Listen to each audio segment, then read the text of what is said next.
Hello. Hello. Hello. Testing 1, 2, 3. Hello.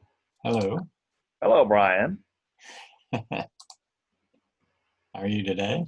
I'm good. Can you see me? I know I cannot see you. Can you see me? Yes. Okay. Well, I'm still new at this.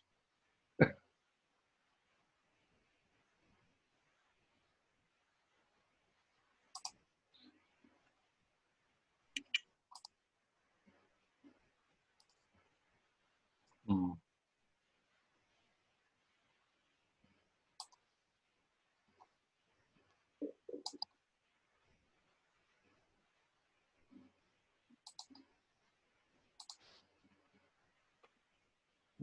Let's see.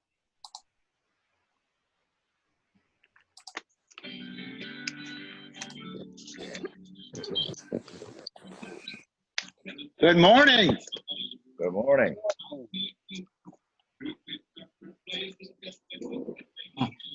Hmm.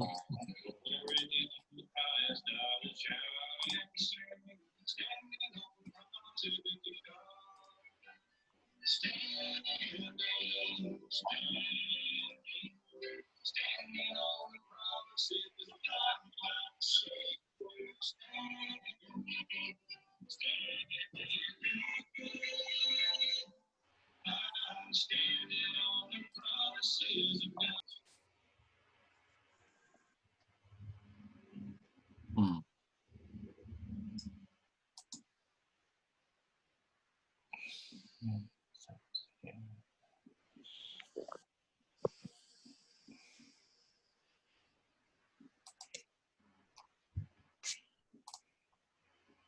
Hmm. Test.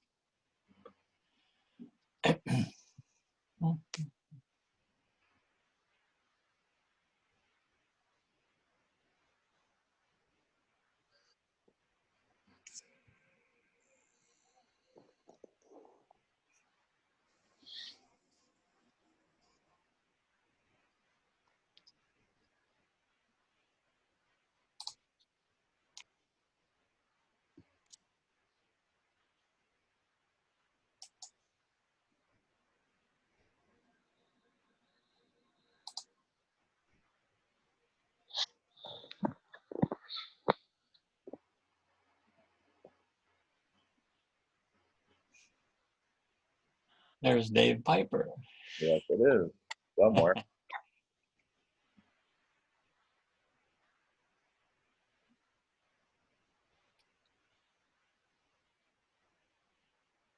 There's some control that I turned my video on. I see you. Your video is on. Huh. Well, you're showing it as not, but I see you.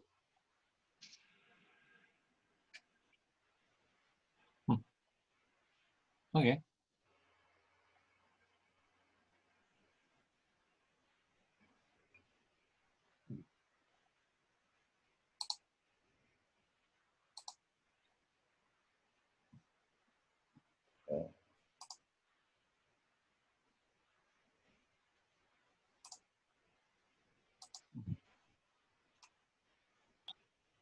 Hey, good morning. This is Michael. Anybody see me? Yes. I can't find the button to make it show me all the people. Well, Yeah. Do you guys have a Go to the Logitech? top, go to the top of your HD? screen, Mike, go to the top of your computer, upper right, see if it works there. It's different for Apples and others, but there's. I got it. I got it. Okay, you got it. Good morning, everyone. Morning. Morning. Hey, Dave. Hey, Brian, looks like you're gonna spin some tunes for us. Yeah. Are you a DJ? Spin some tunes. Yeah, you DJ you look like a DJ. Oh. Is that your screen, Brian, with the controls on it? And Yeah. I mean, there. I think so. yeah, yeah, Yeah, Oh. that takes over everything. yeah, it takes over a lot. Hmm.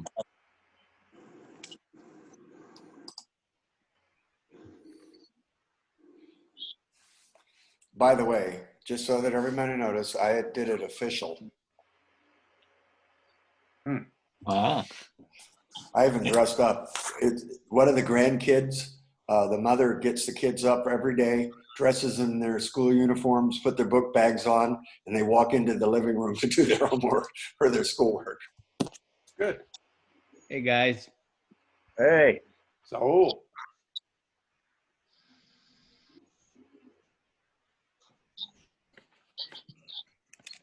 we need you, Saul. Looks like Brian's we need you. We need you. what do you need me for? I need you to take over this thing. All right, hand it Go to over. controls.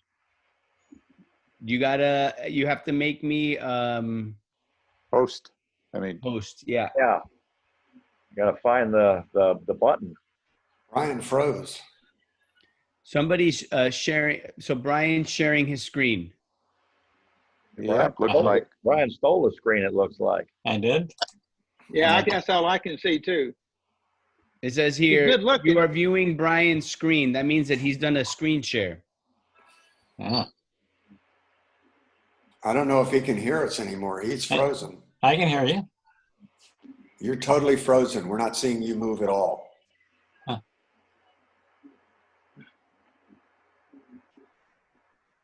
All right, so Brian- I'm making you the host.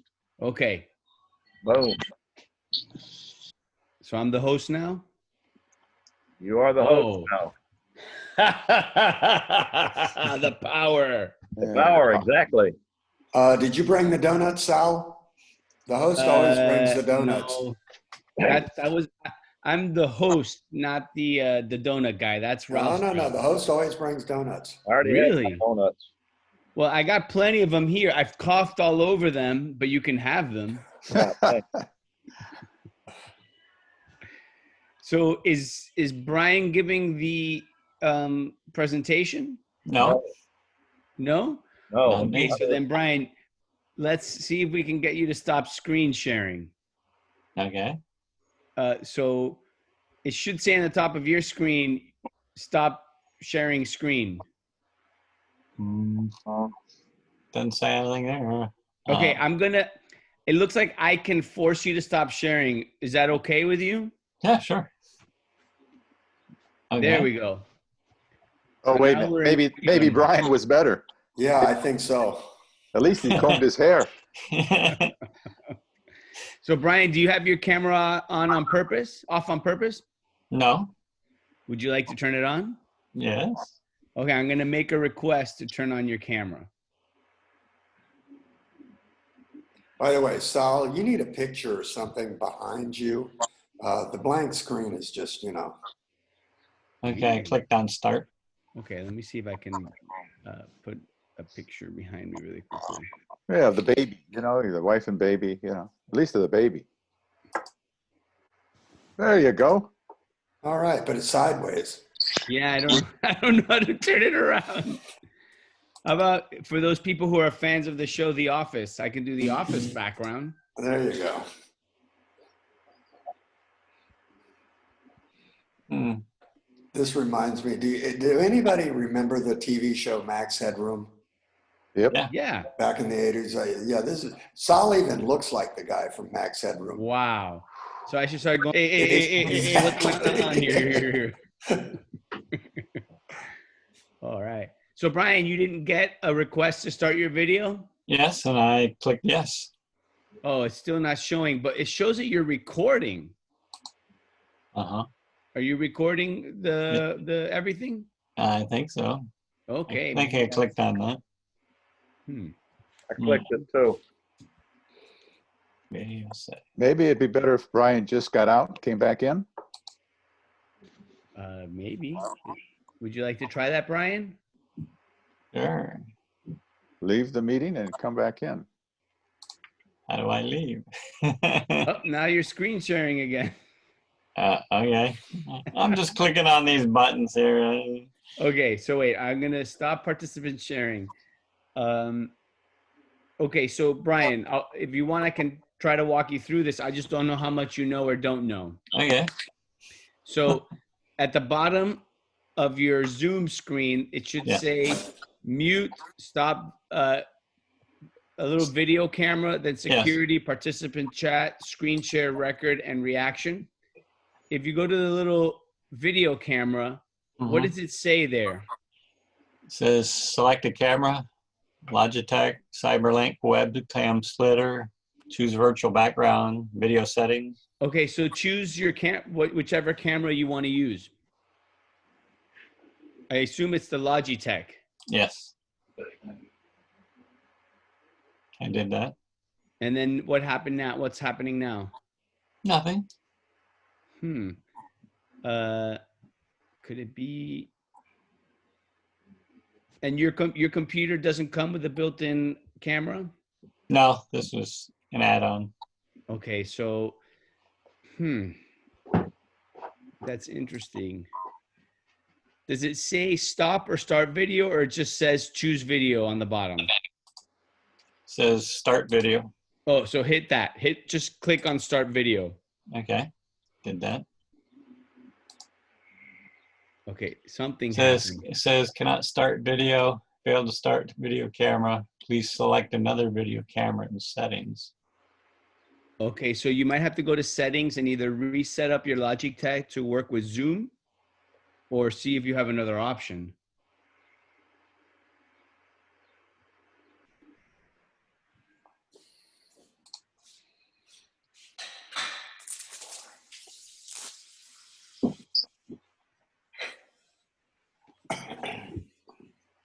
What are you gonna turn in the house, Dave? What's that? Oh, Oh, hey, Brian, I see something with a camera. So that's oh, no, it just says your name again. Has CyberLink webcam splitter. Don't know what that one is.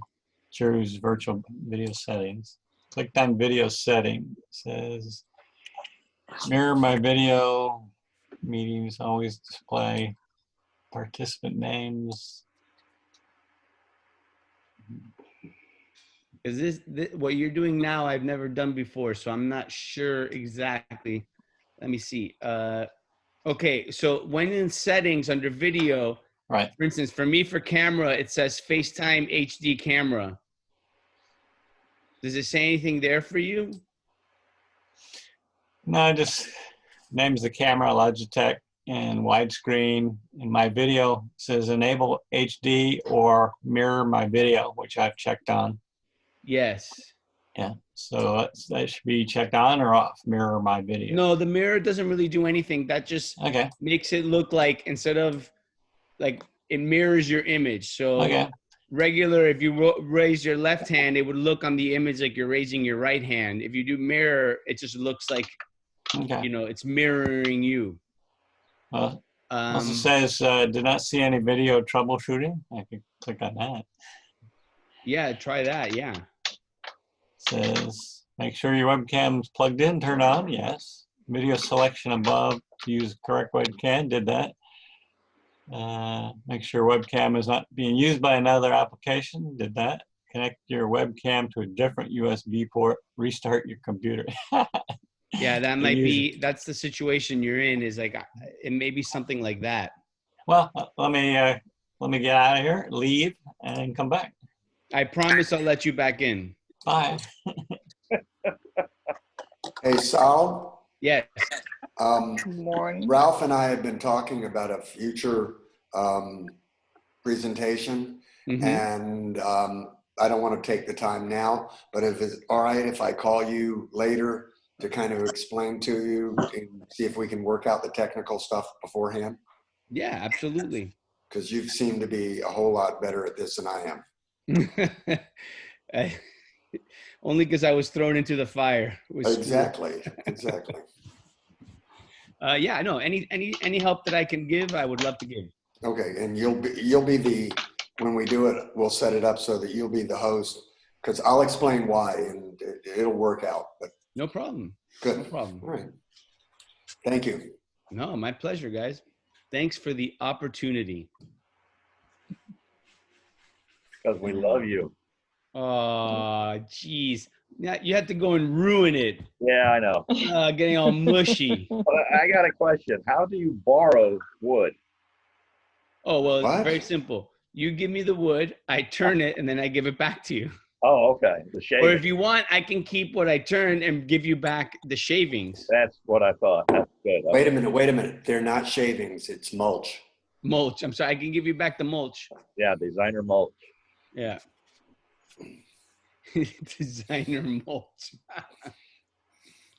Hey, you go to Home Depot, you pay good money for red mulch. Absolutely. Right now, where I turn, there's a lot of mulch. So much mulch that my mom and dad are not happy. Start spreading it on the Got yard. the bushes to put it under? I have it under bushes, but the bushes can't take any more mulch. Oh yeah, it'll decompose. They can take as much as you throw in there. Yeah. When they came to do my parents' lawn, I told them, hey, can you guys move this? And they looked at me and they're like, it's going to disappear in a week anyways, so just leave it there. And I was like, all right.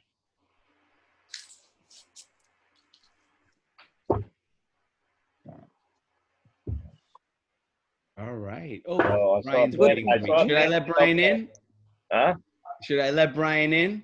I would hope so. All right. Did you have to ask me if he let me to go in?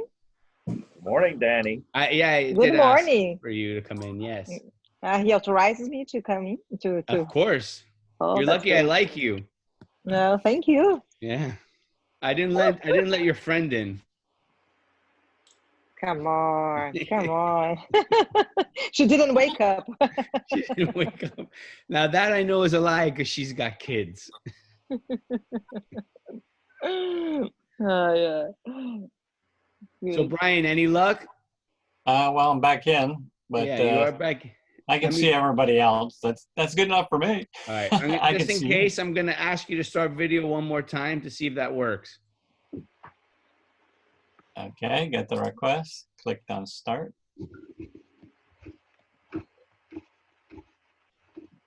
Yeah, no dice. Nope. Oh well. The other option you have is you can do it through your phone. That's okay. I can just view. That's fine. All right. You can see all of us, right, Brian? Yeah. Mm-hmm. Yes. I can sit here and stalk you. Oh, I feel very comfortable. Do the head motion. You got to get the max headroom. There you go. Comfortable. Oh man, I remember that distinctly from Back to the Future 2. That was in the 80s. They actually ran 2 or 3 seasons with it. Yeah. But kind of stick your hair up a little bit, Oh, a little that's- bit more straight up. Yeah, Different. there you go. Now you got. I don't like to No mess with my comments. hair too much. I don't want Ralph to get jealous. yeah. Oh, It's not fair to say anything about hair at this time of the morning, please. But your hair looks great.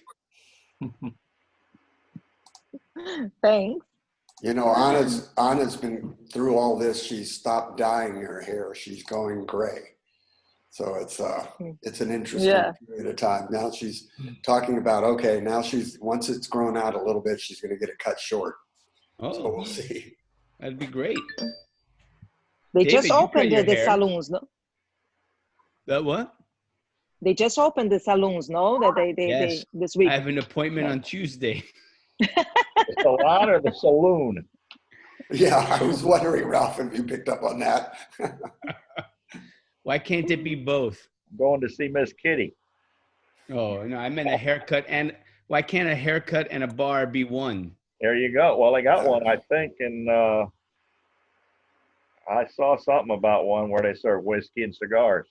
Yeah. I mean, the haircuts don't come out as good because the barbers are a little, you know. Yeah, well. Do you know where the shot of whiskey came from? The term? No.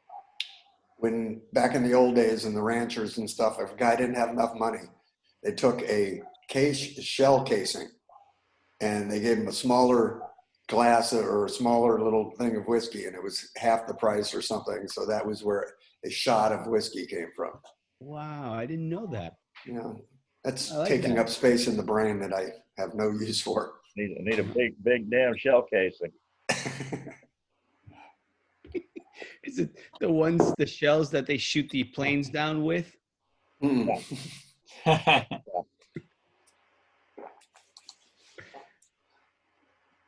All right. Well, what do you think, Ralph? You think you're ready to start, or Oh, I guess it looks like. Let me see. How many people we got? 12. 12. Okay, 12 people. Yeah. The bottom of your screen, Ralph, should give you the number of participants at Oh, all times. it sure does. How about if I look down there and see that? There you go. There's good information there. Amazing. What happens when you look around?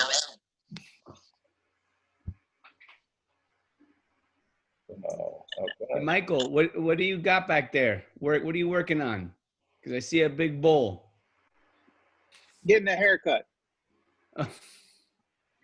Well, come over to my You're shop. making the bowl to put on your head to cut your hair. Yeah, that's what I had to make a size 8. 'Cause I have a Okay. big head. Now, is that hardwood or softwood? For my head, it's hard. All right. Well, I guess looks like this is the gang this morning. So, All right. Well, what I'm going to do now, Ralph, is I'm going to make you the spotlight video so that All people right. in your speaker view you're pronounced. I don't think I'm going to mute everybody today because we're not a big group. right. But if something in your house starts making a lot of noise, just mute yourself so that it doesn't overpower Zoom, okay? Sounds good. And you're the spotlight. Oh boy, I'm gonna start the show now. Yeah. Okay, let me get my my project piece. So I thought today we would do a little round bottom bowl because somebody was asking me about bowl gouges and how to turn a bowl the other day. And of course, that somebody is not here this morning, but maybe they'll show up. Who knows? So this is something I actually roughed out back at the Fruit and Spice Park in 2018, and I pulled it off the shelf and finished it yesterday. So as you can see, it's round on the bottom and not flat. So when you set it down, it wiggles around a bit.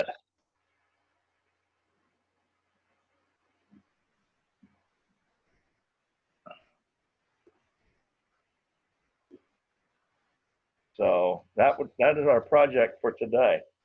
And I actually have, this is a piece of maple. The project is a piece of maple that Pete Gonzalez brought down from his property up in Georgia.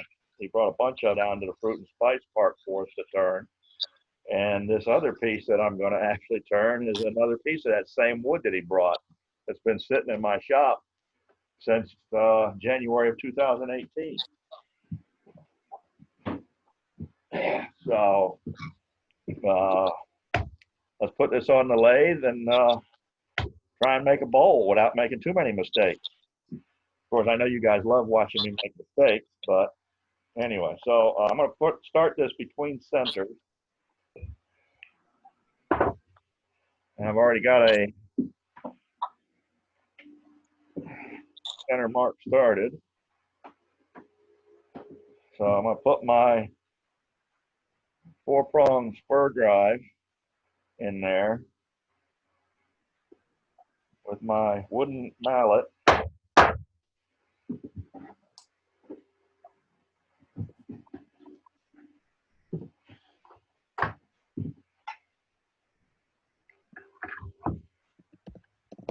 And I'm going to bring the tail stock up. Ralph, can you bring up your camera just a hair I'm up? bringing it There up you right now. Thank you. There we go. It's a little better there. Okay, so I'm bringing the tail stock up to a mark that I've already made, center mark that I've already punched.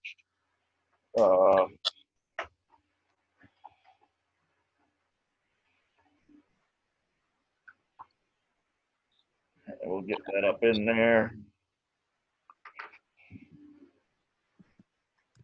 Give her a little spin. So it's Italian wood. Yeah, it is. It's Italian wood. So you want to go ahead and say it, Dave, or you want me to say it? Nope. Let's see if they'll figure it out. Oh, okay. They should have heard it. They should have heard it enough. Yeah, they would have heard it from you or me. So it certainly is too. Italian wood. Yeah, we Italian wood. You're recording it, Ralph. We better not go there. Why not? Okay. Yeah, I am. I hope I'm recording this. I did push the record button. It says recording. Huh? It says that it's recording. Okay, excellent. So, as I think everybody here. Ralph. Yes. Ralph. Yes. This is Michael. Is this only can be done in grain, or can you do this cross grain as well? Actually, the one that I showed you is It's cross grain. cross grain, because there you can see the pith right there. Thank you very much.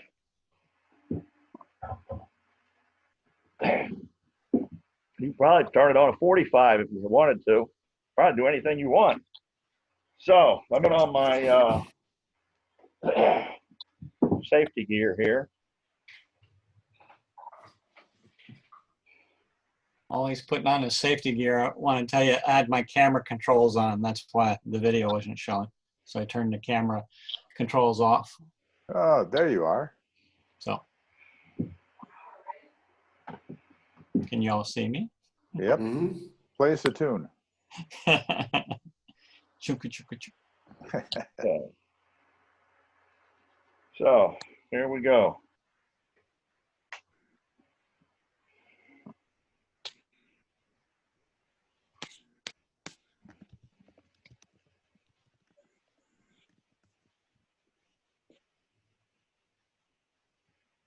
I'm going to start this with a 5/8 bowl gouge.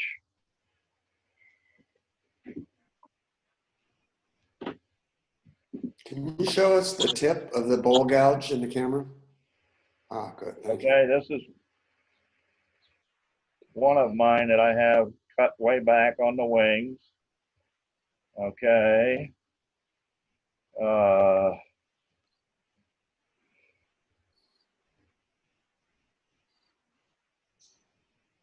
Michael, do you have a question? Because you got your hand up. He already answered it. No problem, no problem. Thanks.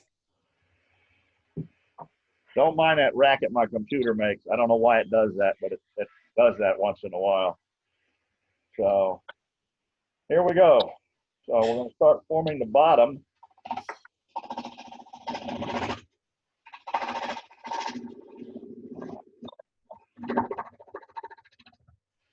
And you guys can't see what I'm doing because the camera's on the wrong side. So let me see if I can bring this around where you can see better what the heck I'm doing with the actual.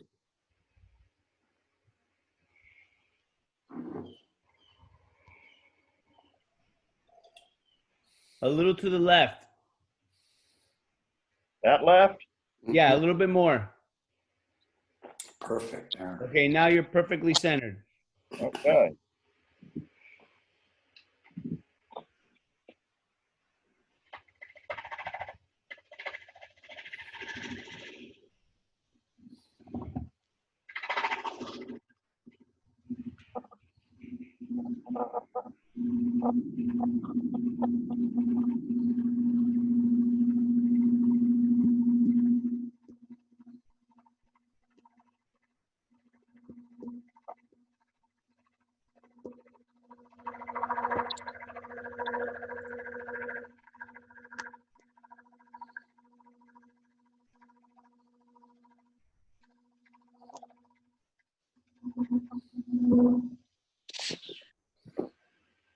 And adjust the tool rest so I don't run off the end. Always shut the machine off when you're adjusting your tool rest.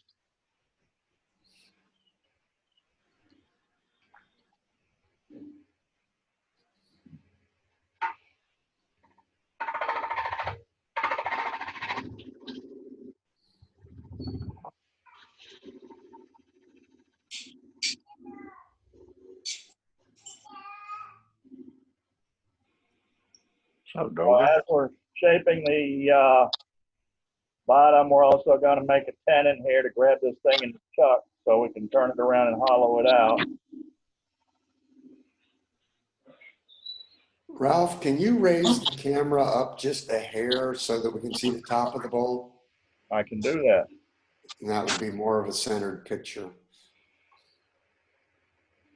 You must have a loose Perfect, connection. perfect, Ralph, good. on your camera, at least I'm seeing a bunch of interference that we didn't before. I wonder if you've got a loose connection. Do you see that? The little stripes going across the top. Yep. Yeah, I see them. I saw them last time. Yeah, they Oh, were there okay. last time as well, just They not were? as much, but they were there. Okay. All right. Ralph's got a couple loose connections. Yeah, well, let me see something here. I'll go down here. This wire. Watch the wire and the spinning. Yeah, watch the wire and the spinning wood. Okay. So there we go.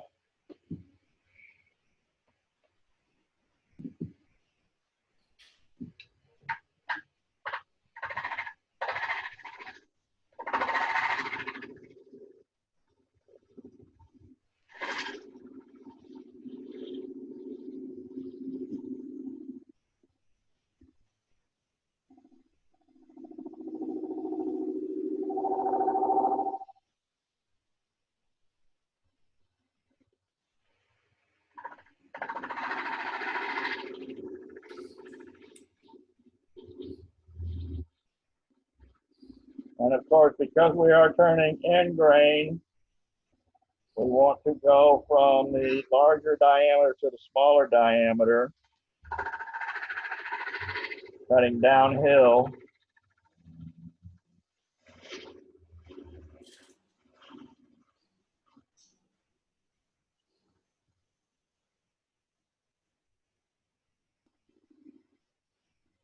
And as we get down, we raise the handle up, bring that point down, see what I got here. All right, I got enough for a tenon right there, enough material. I've got about 3/8 right here on this side. I'm going to even it out. I'm going to even it out and actually form the tenon.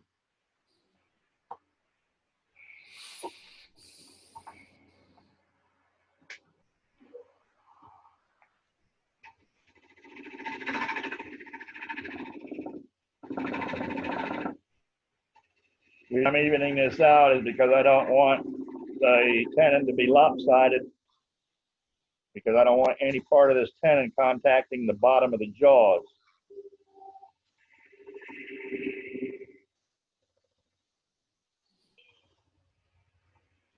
Okay, so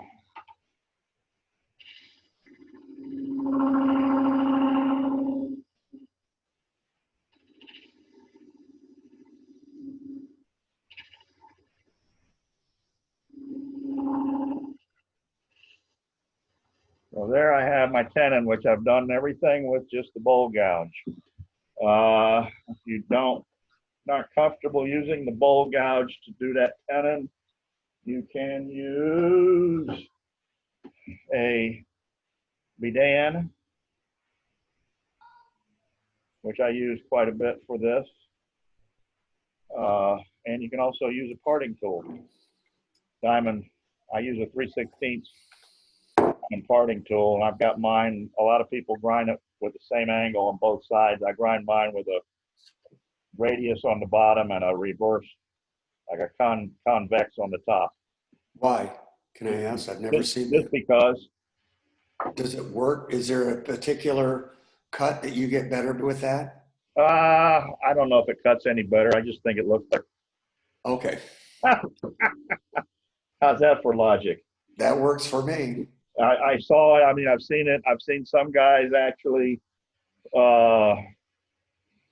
take the, I guess for a clearance thing, I've seen some guys, let me shut this lathe off for a second.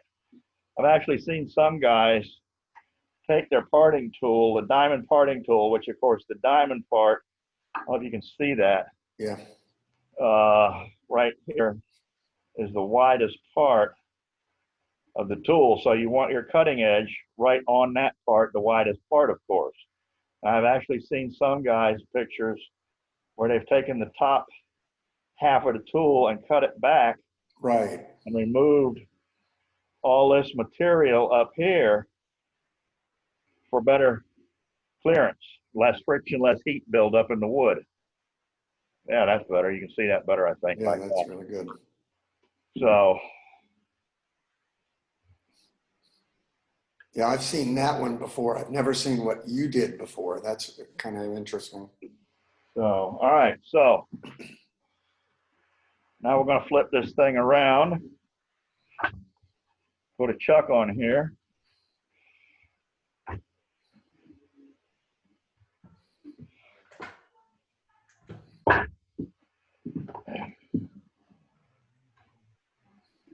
Okay, we're going to knock the center out with this nice Powermatic supplied knockout bar. Get around these wires here. Okay, and when you're knocking your center out, don't put your hand in front of it to catch it like that. Grab it like that. Unless you like hurting yourself.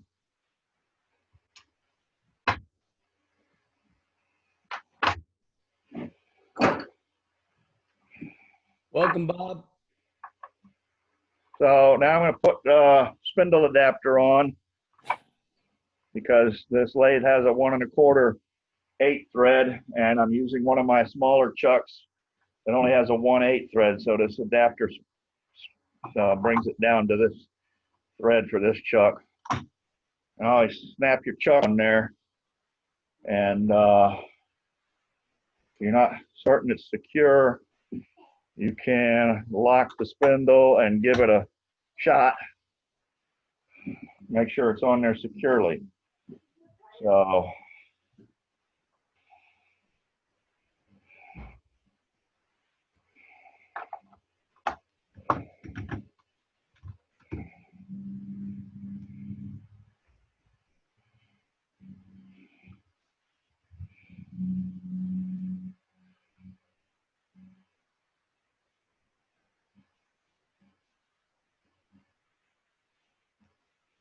and I didn't do a very good job on this tenon.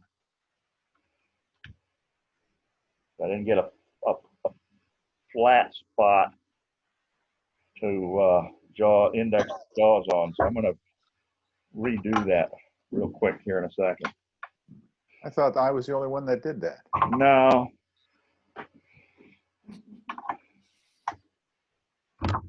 Sometimes I'll just use the chuck as a jam chuck and just you usually get by with it that way. Yeah, I could do that. Or I could real quick just throw this one on there Yep, done that too. Yep. instead of taking the spindle adapter off. We'll just do this real quick.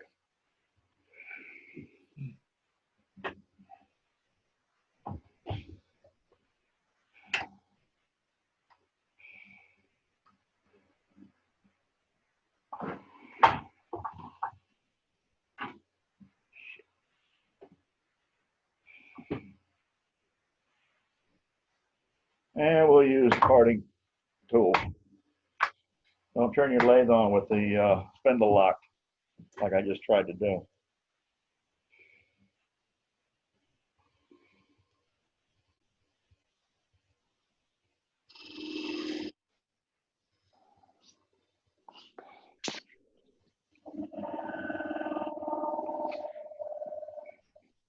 There we go.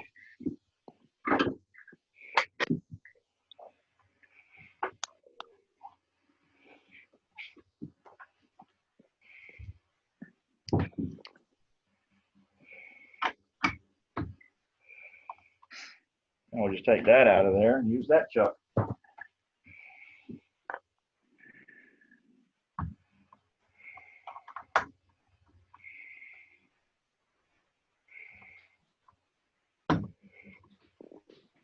Much better.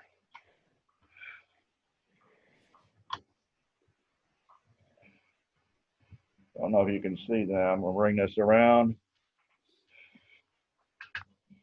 Don't fall over.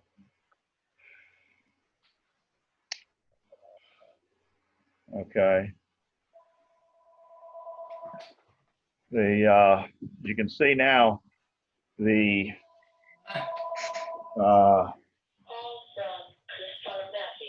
jaws are sitting flat up against the wood. And that's where you get your actual real hold power from. And that way this thing can't rock back and forth.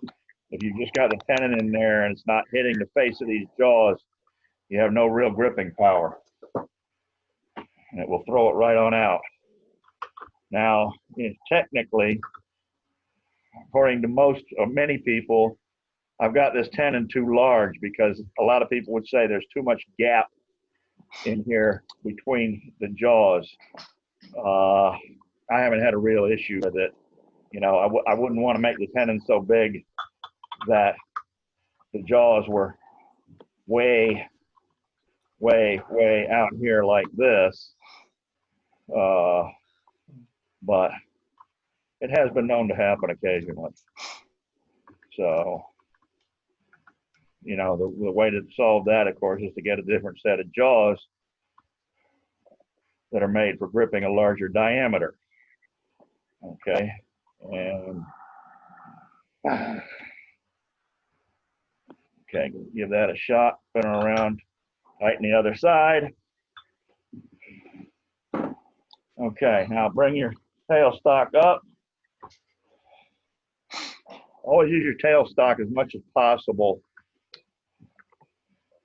for extra support.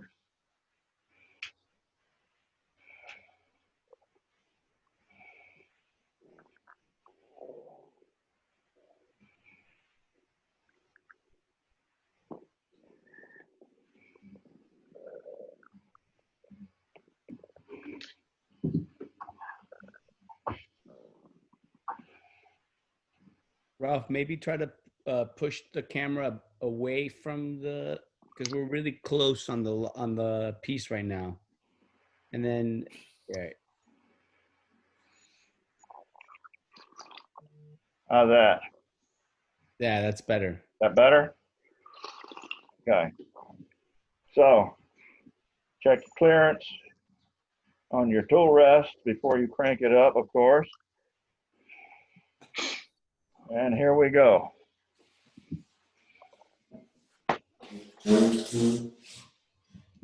I'm spinning this thing about 1140, 150, 150 RPM because it's, you know, small. It's less than, I think it's about 6 inches in diameter. So if you take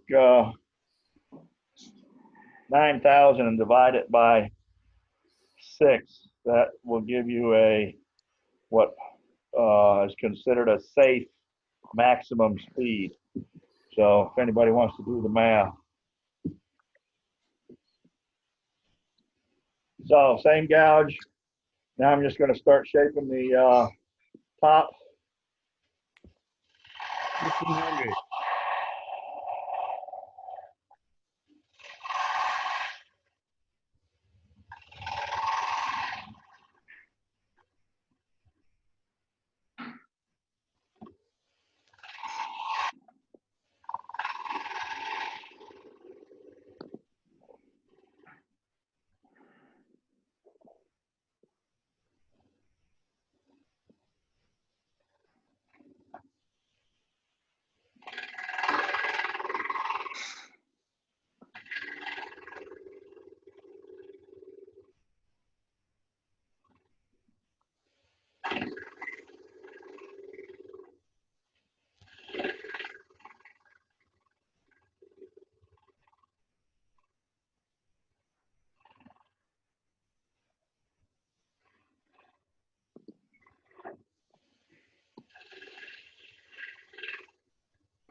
Now, it's kind of hard for you to see, but I don't know if you can see the angle that I'm holding this gouge at.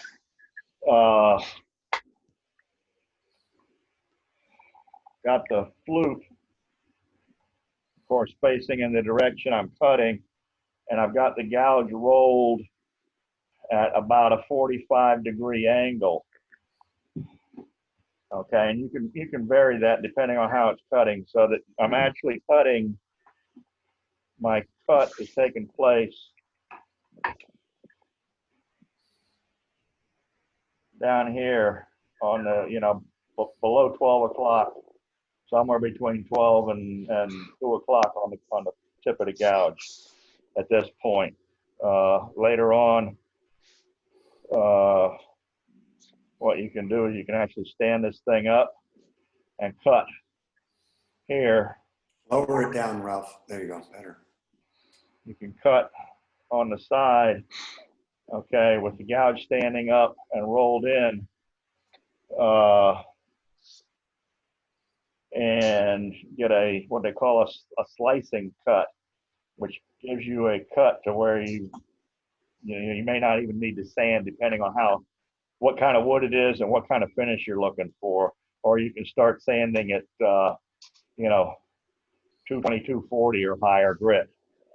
So let me go ahead and get, although that looks kind of pretty with that bark on there. It does. Yeah, I like that. I may just take another pass and leave a lot of that. So what I'm going to do is I'm going to stand that gouge up, because I got a little tear along here. So let me see if I can't clean that up and take a couple more passes. I think I'm going to leave this. I think it looks really cool.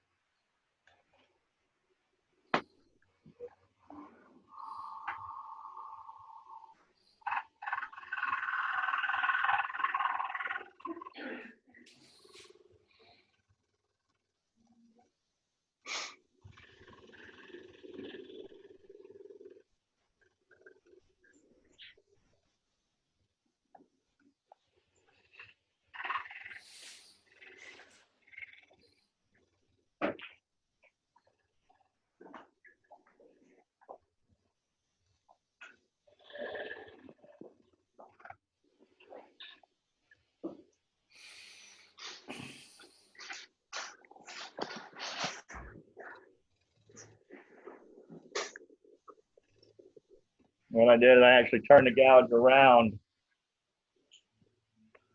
with the flute facing the actual work and cutting on the bottom edge to smooth that out a little bit. Let's see what that looks like. Okay. So let's go clean this bottom up a little bit.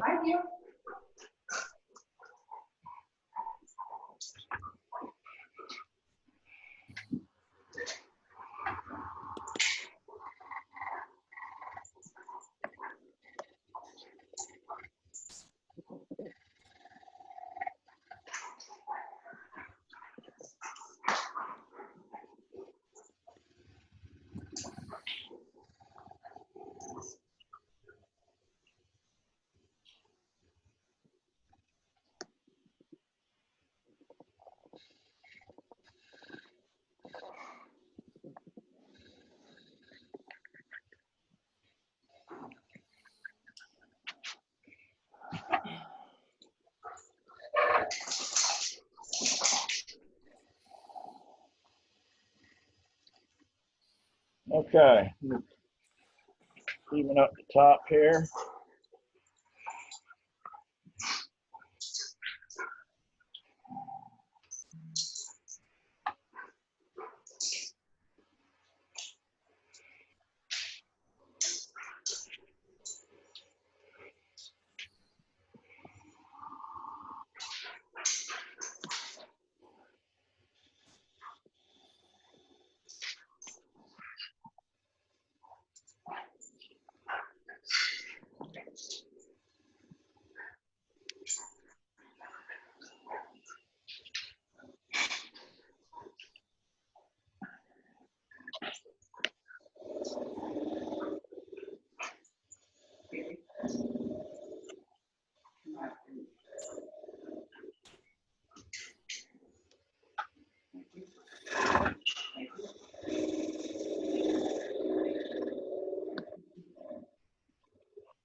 And what I've done is I've established a wall thickness here that may be the finished thickness, it may not.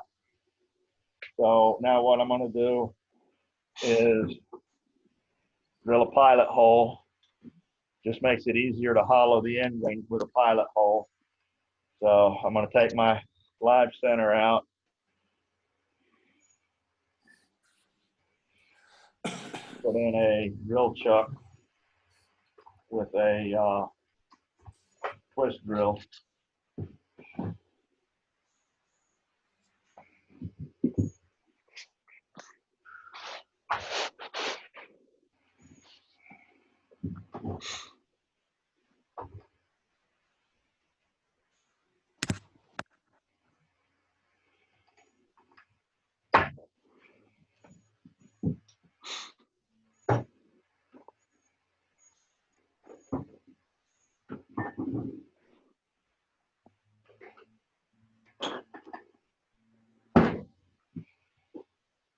It's just a regular, it's a 3/4.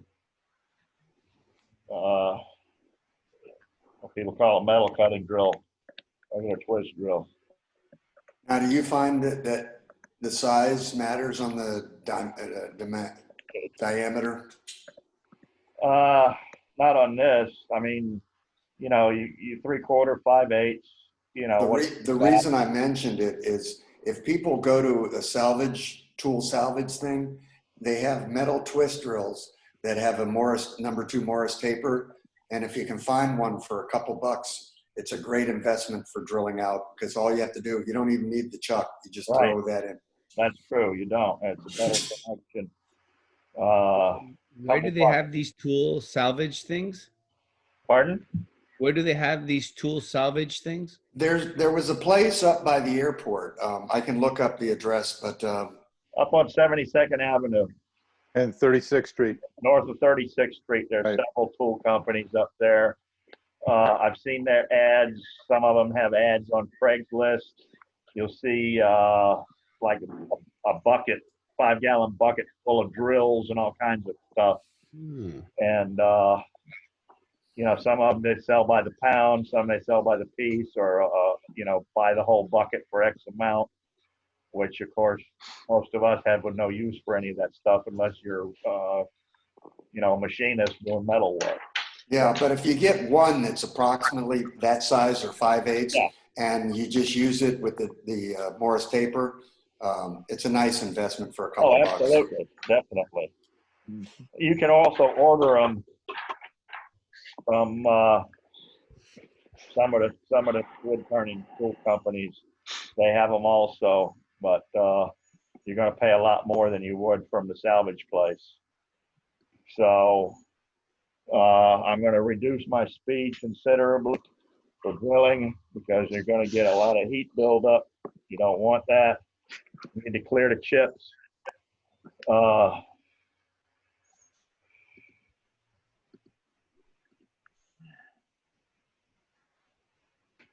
So now I'm running it's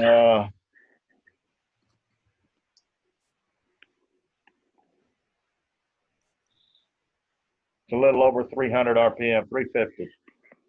So we're gonna. What's the slowest your lathe goes, Ralph?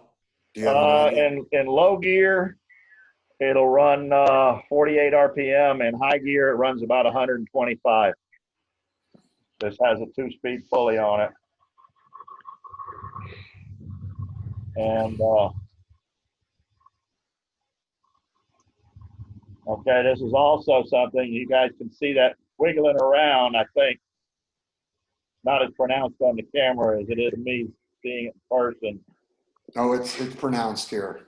Okay, yeah, you can see it. Yeah, you can see it. With this is the screwed up chuck that's coming off the mandrel. So we'll have to switch that out. I got to get some, I don't know if you can see that. Oh. Yeah, it comes right off the mandrel. So what I need to do is get some, probably get some Loctite bearing and collar locking stuff. When you go to that salvage place, ask them if they have any drill chucks with number 2 Morris tapers. If you can find one of the old ones with the keys, they're really nice too.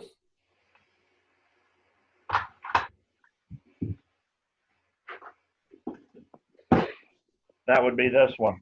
Yes. Okay. But they will come off the mandrel too, unless you sometimes do something to stop that. Use the red Loctite then on that? Pardon? Use the red Loctite on that? I can't remember. This one, I don't think I used anything because it seems to stay. Yeah, I've never. I may have put a drop of super glue on it. Ah, On my drill press, I actually had to use the it's called I think it's bearing and collar locker. It's different from the regular red. Loctite makes I don't know how many hundreds of different products of different strengths for locking, you know, screws, nuts, bolts, whatever.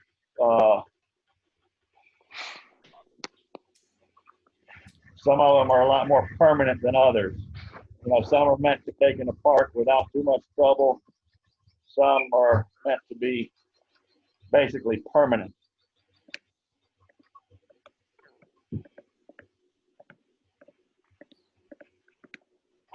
So, like I said, you got to clear those chips because if you let them build up in the flutes, they get hot and expand. They'll actually lock up your drill bit.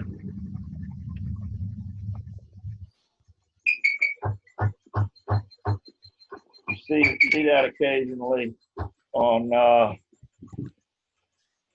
some of the wood burning Facebook pages that I'm on.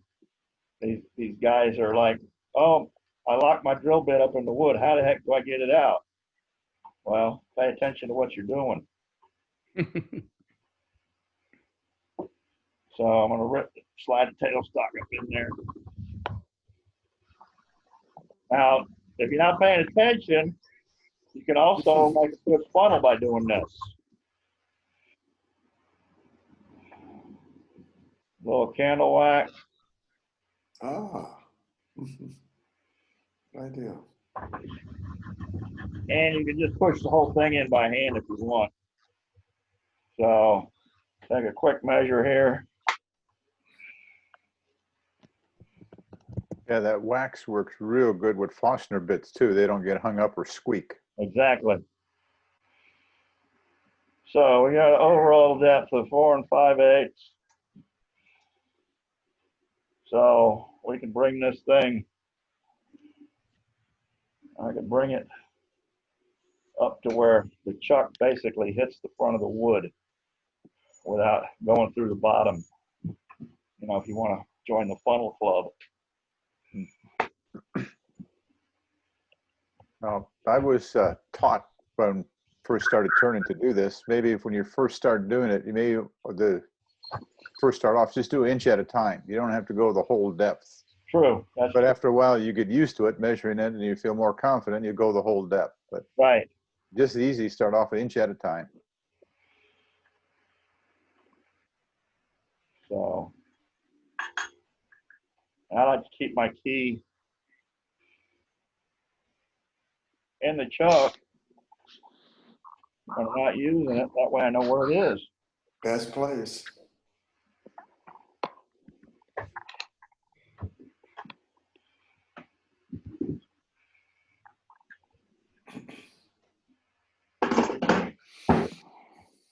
Now, also people have trouble sharpening those drill bits. They don't know how to sharpen them. So, of course, then they get dull. They don't cut. So, if anybody needs to know how to sharpen one, I would be happy to show you how to sharpen those drill bits. And with the drill bits with the Morris taper on them, you're going to reduce a lot of that wiggle waggle because you're not sticking way out from the quill of the tailstock. So bring this up, hollow this thing out a little bit.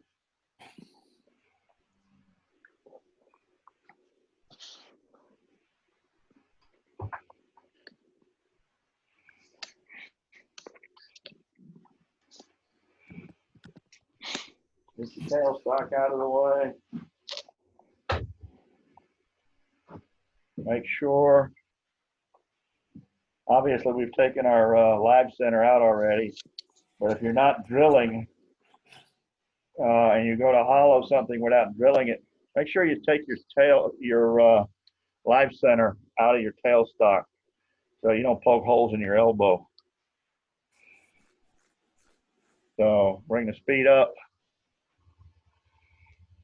1500. What I'm going to also do is, even if this is dry wood, I want to recheck, make sure that my chuck is tight now that I don't have any tailstock support. Okay, I'm going to give it a little snug. This is especially important when you're working with green wood, because as you're working, the moisture is coming out of the wood and the wood is shrinking. So obviously your tenon's shrinking and it can come loose. And, you know, even though this is a little piece of wood, it would certainly seriously injure you, could seriously injure you if it came out of the chuck and walked you in the head. So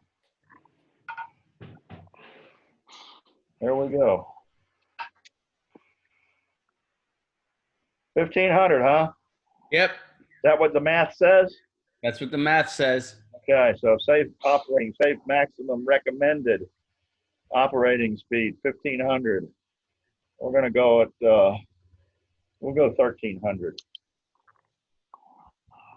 So one of the other things about drilling the hole and end grain is it gives you some side grain to cut against.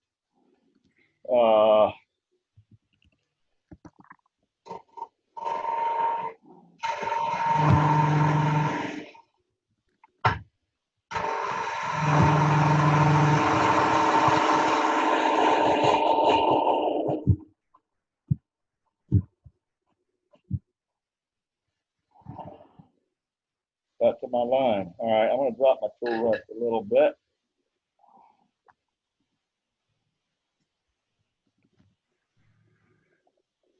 Right up in there, close as I can.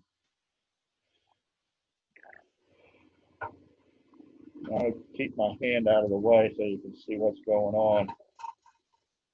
The camera's in the way a little bit. I need to swing that handle out.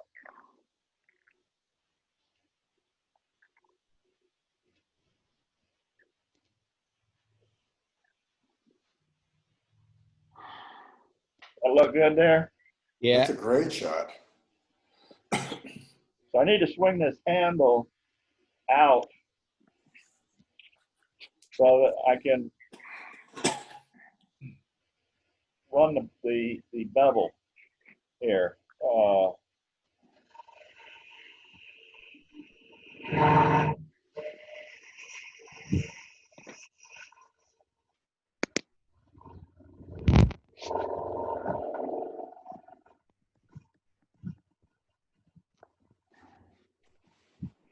Now, when I get to the right close to the end of that cut, I want to roll this tool. I want to turn into the cut because I'm coming up against what I call a wall right here.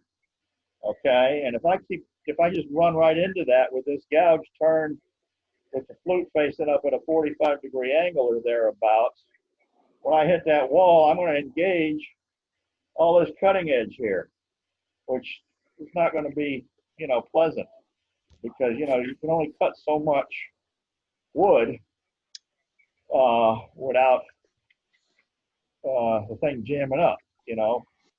So that's how I do it. So I'm taking about 1/8 of an inch at a pass.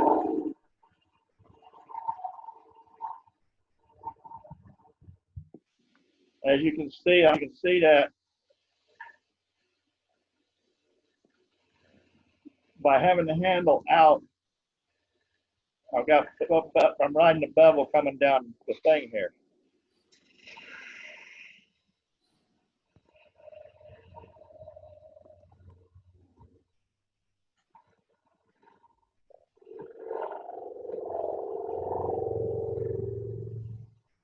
see, I got no hand on that. That's why it's jumping there at the end, so you guys can see what's going on. So you see I'm getting nice shaving coming off, going across like that.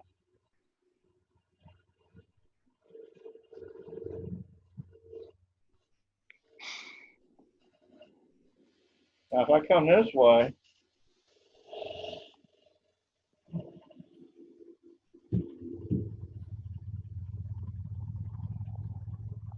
now that I've got a little ridge established, it's not so bad.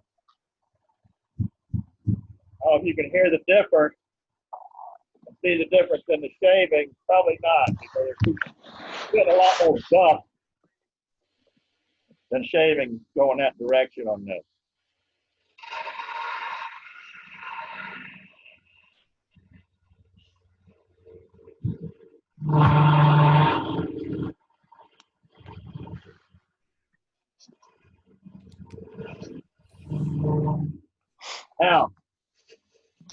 Now that I've gotten in a little bit from where I'm standing, for me to see the tip of the gouge, I have to bend over. So what I'm actually doing is I'm watching over there at 3, 4 o'clock on that side to see, I can see exactly what's happening by watching the other side of the wood instead of watching the end of my tool.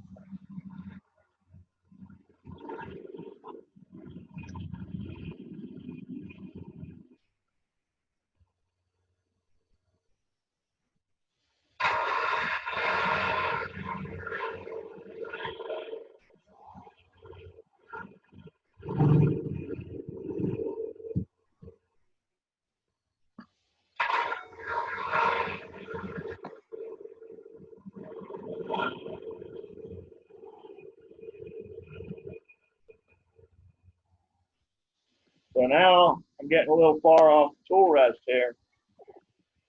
So I mean, with this tool, it's safe, but the further you get off the tool rest, the more leverage this tool has against you to fight you.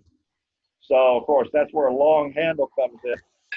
But I'm going to go ahead and move this tool rest a little bit and get it closer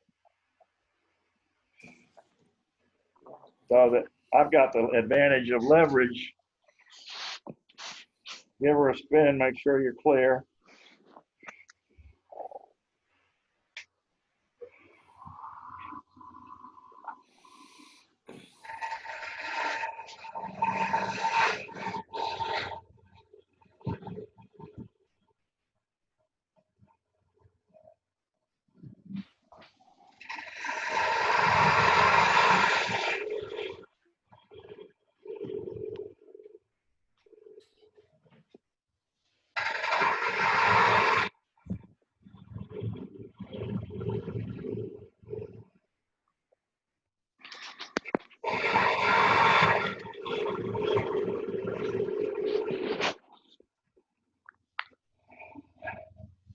You guys see what's going on inside there?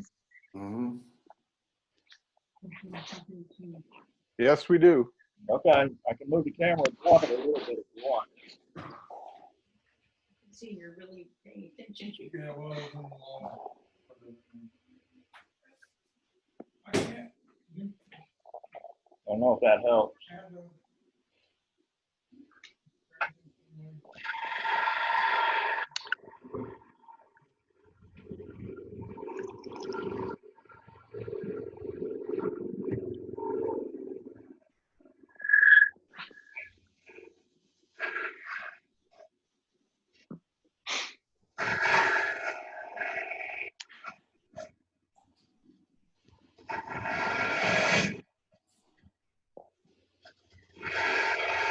So what I'm doing now is I'm cleaning up sidewall. Okay, I'm carefully using it as basically a scraping cut, using a bit of this lower edge of the gouge. So I'm coming up to my corner and kind of coming along and going back in. Move up that inside wall. And you want to get your calipers out and check your thickness right here. Yeah, that feels about right. Getting a little thicker here. So you want to follow you want to obviously try and follow the outside contour A gift. on the inside so that you get an even Just leave wall that. thickness. Sure. Yeah. Thank you. So I'm going to move tool rest again.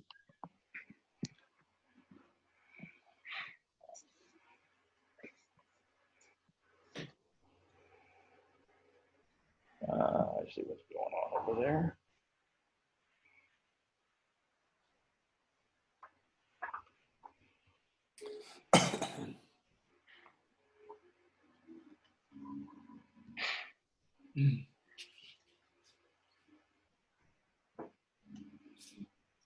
Okay. I'm going to switch to a bigger tool. Actually, I'm not. Let me see this one. This one might be sharp. This is a 3/4. See what happens here.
This is a super Thompson gouge, which I've got ground a little bit differently than that one. Obviously, it's not as swept back, but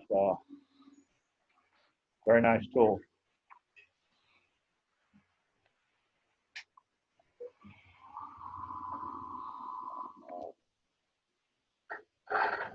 There's a lot of wood with it.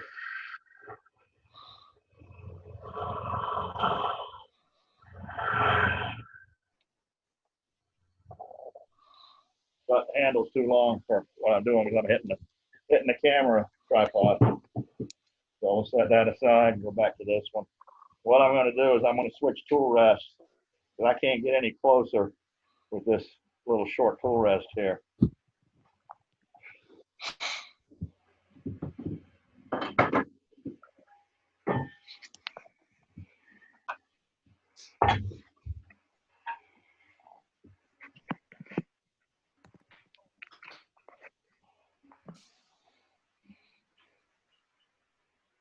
Get much closer with this one either.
All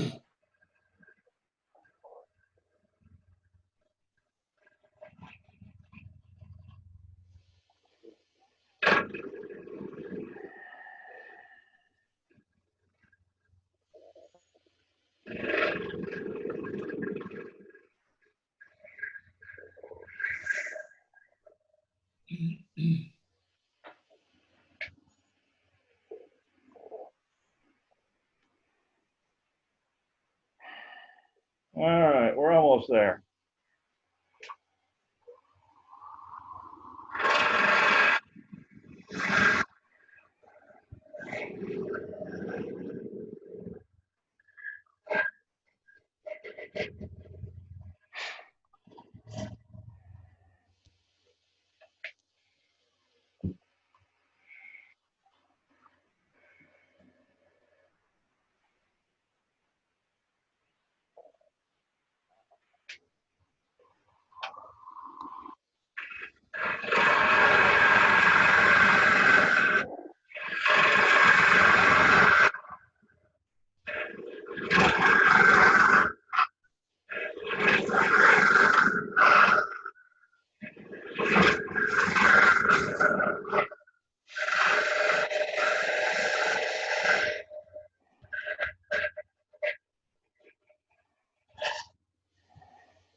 I don't have any hole left down here. That's why it's fighting me.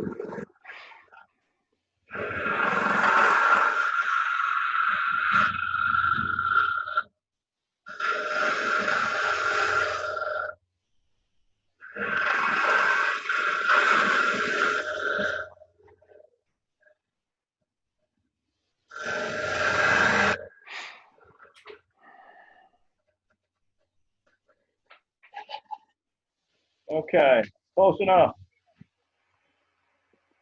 Not bad. Okay. So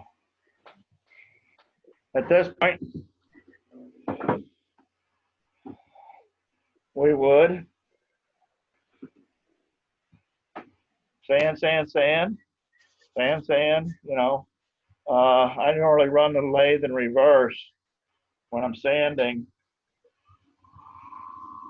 Turn the speed down a little bit and give it a little sand job.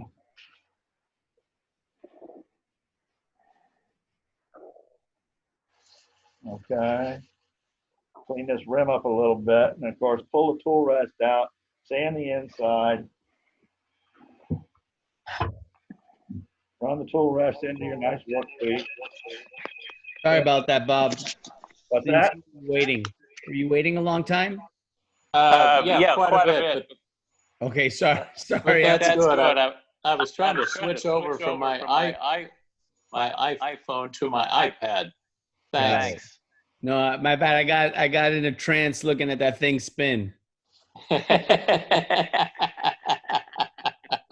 Now we see two of you, Bob. Yeah, right. I'll get rid of one of these. All right. So anyway, we just sand the thing down. Let me clean this rim just a little bit.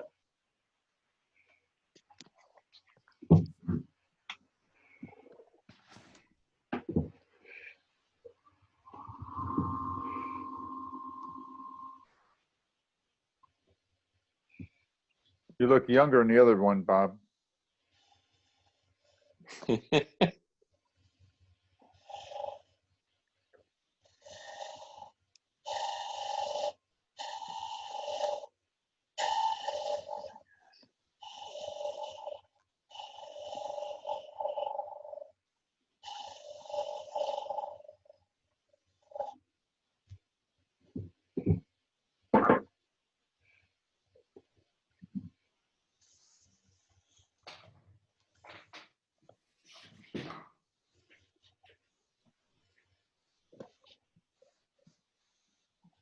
Okay, so at this point, once you get it all sanded and everything, a lot of times what I'll do is I will go ahead and apply some finish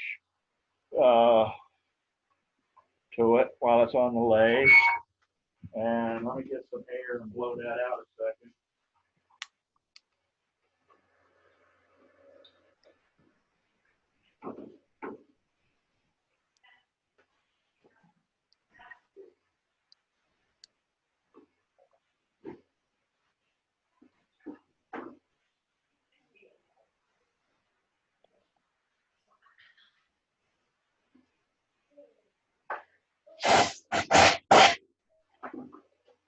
Ralph, Yes, was that full of hot air?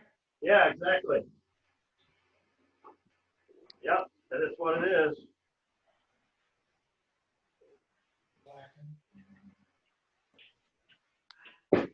Bye-bye.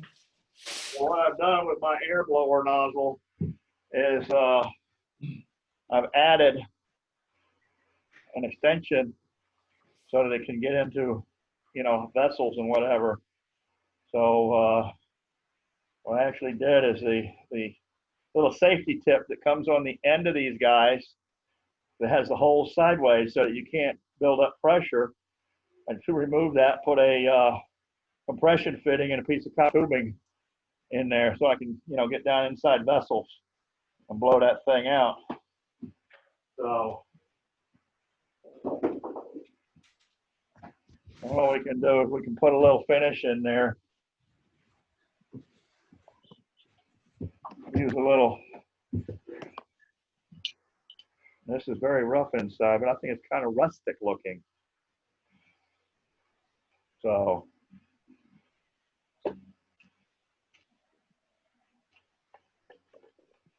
what I've got here is I've got some boiled linseed oil and mineral spirits, about 50-50 mix with a splash of Japan dryer. I keep it in a mason jar.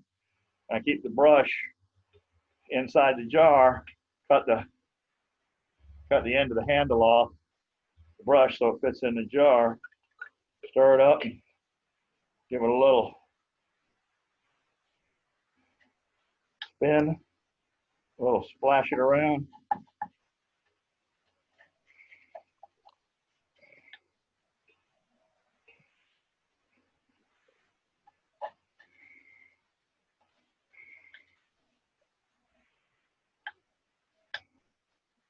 Do the same thing on the outside. See the color come up.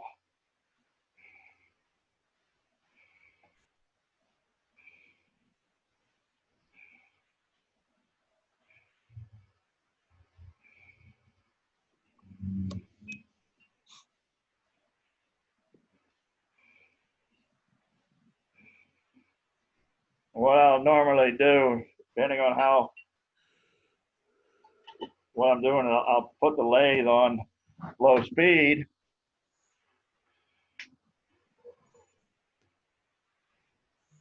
And just let it spin for about 15 minutes, 20 minutes. And then come back with a paper towel, kind of wipe it off any excess, you know, kind of even out the finish. You know, put some more coats on it if you want, depending on what you're doing. And then I'll let it dry a day or two sometimes, and then come back. Ralph, Pardon? Ralph, Yeah. Ralph, I'm sorry, I got kicked off for quite a while, so I had to redo on my phone. What kind of finish are you using? Boiled linseed oil and mineral spirits with a splash of Japan dryer. Oh, okay. Oh, 50-50 cut. What's Japan dryer? Japan dryer is speeds the drying of oil-based paint, enamel, and varnish. Oh. it Chinese made? More Sorry, what is this for? it's to help it dry quicker. Oh, okay. Thank you. Yeah, that stuff works real good if you put just boiled linseed oil and mineral spirits on something. Mm-hmm. And normally that would take a bowl, maybe 2-3 days or longer to dry. With this Japan dryer, you put that on after. I usually put it on after. Next day it's dry. Wow. So you rub it on after? Yep. That's Okay. the only reason I did that is when I first started doing Norfolk specifically. That's the way that's the way I learned how to use it.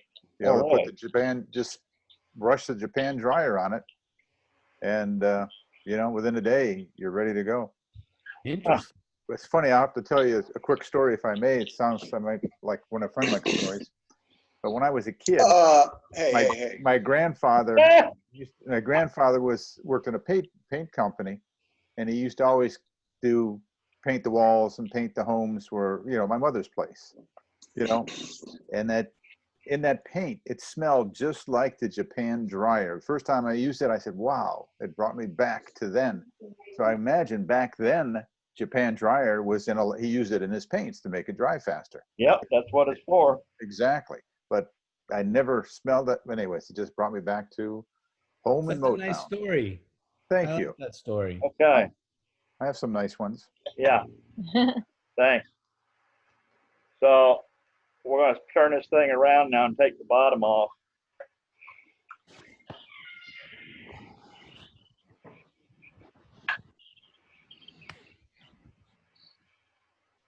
Oh, we got a little stuff in there. This was labeled as ambrosia maple.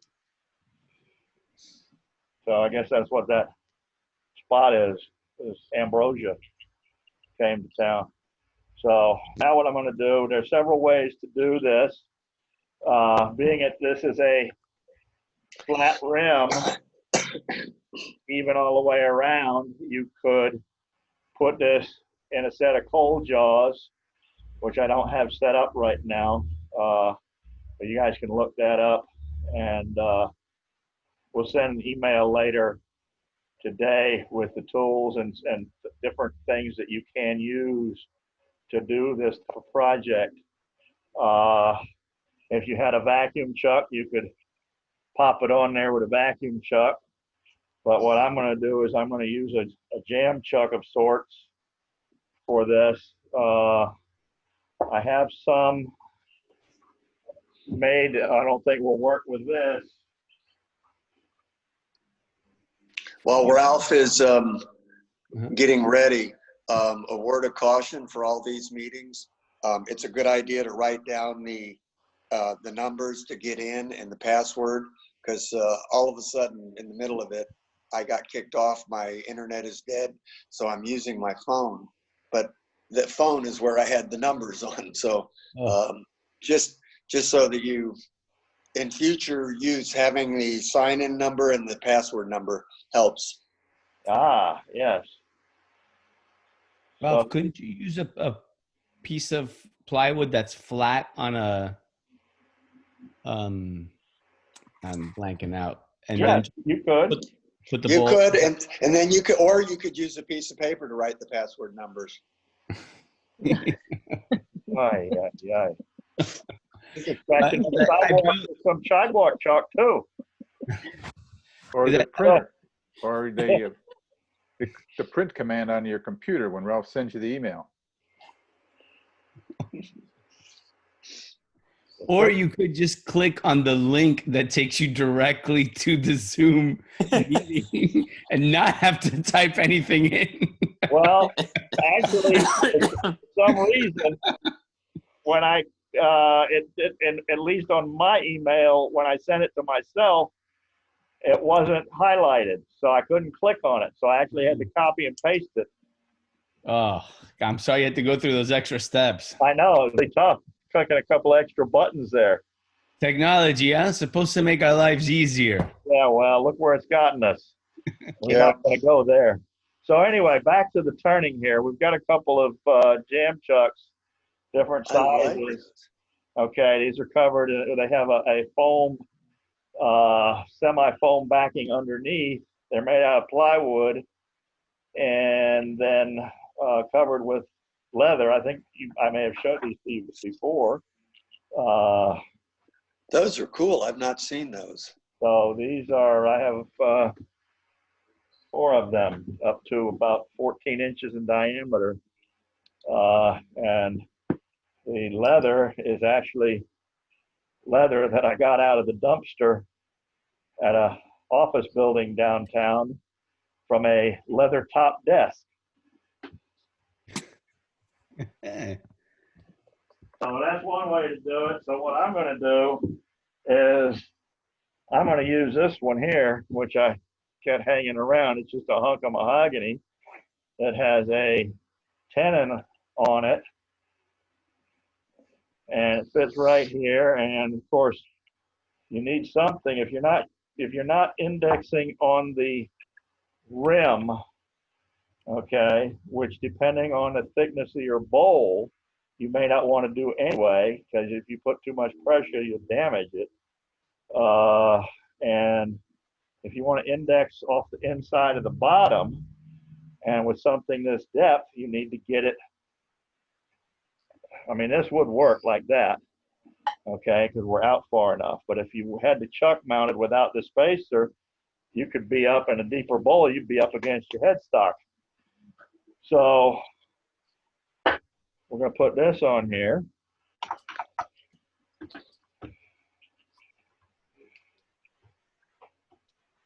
And I actually marked it so that I could index it back to the #1 jaw. So hopefully it'll run true this morning. But it is fairly dry wood, so it shouldn't have moved overnight. That's something you gotta, when you're using these, you want to make sure that they're running true. So a lot of times, and that's exactly what I gotta do. I gotta re-true this, let's try this. That's a little better there.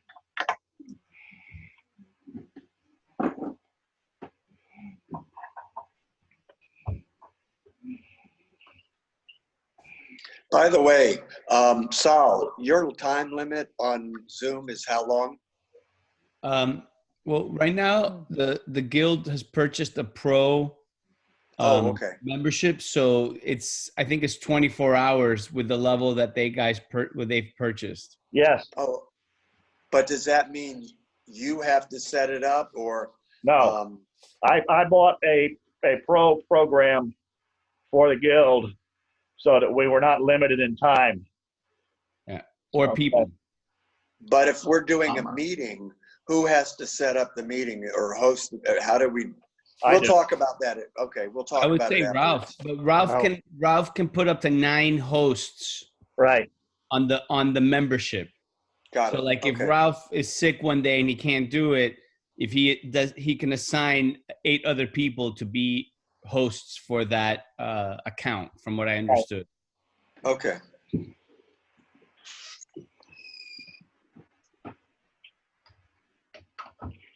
So here we go. We're gonna put this on here. Let me spin this and make sure it's running true.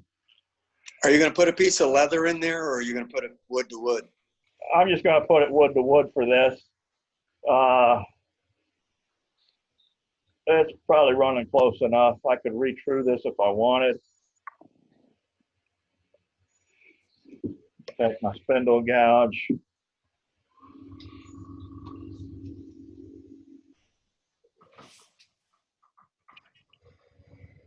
Only takes a second.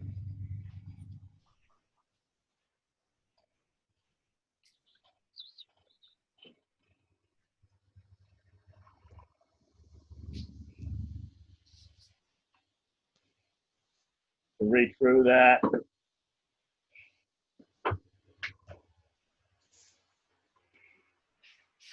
Pop this on here. You can put a piece of leather. You could put some the blue painter's tape. You could put paper towels.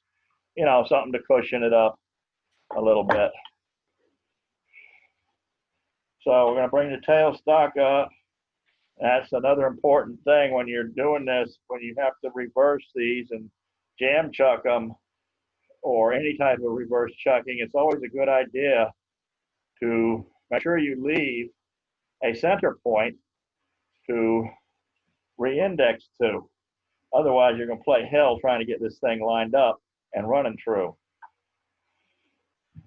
So bring our tool rest around, and I got to move the tailstock back just a hair to allow clearance for my banjo.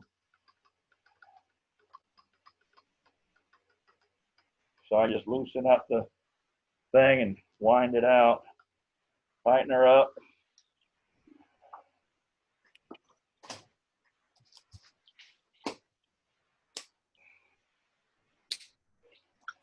Okay, does that camera angle work okay for you guys? Yeah. Okay.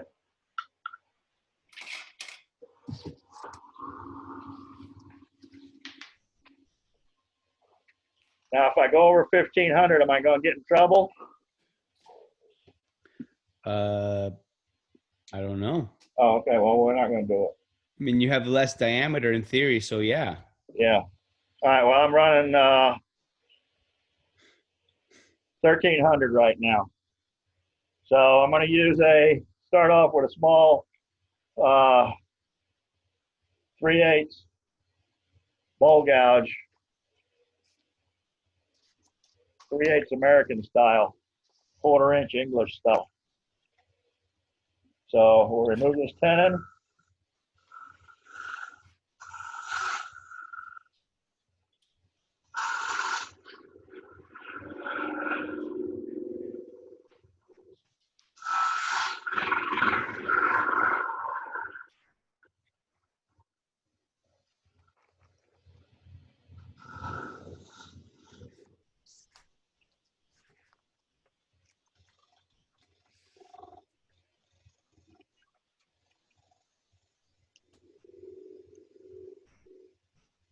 Because I dug in a little deep with my tenon, I'm going to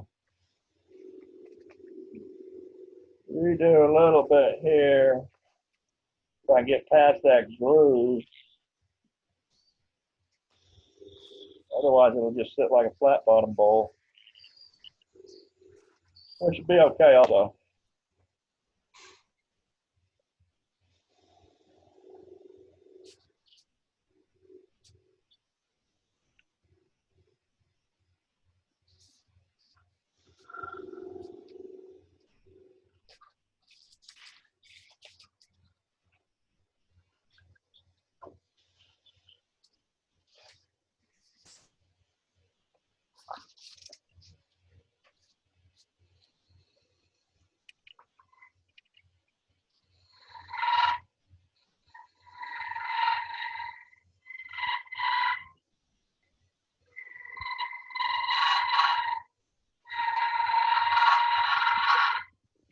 It's a little scrape there along the bottom to make some noise for you.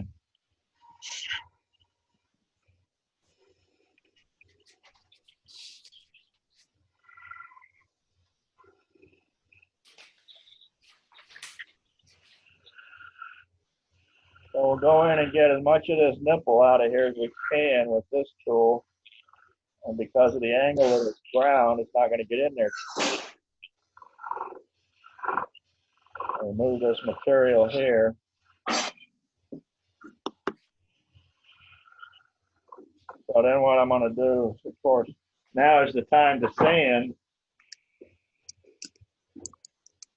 So move your tool rest out of the way when you're sanding or come to the other side.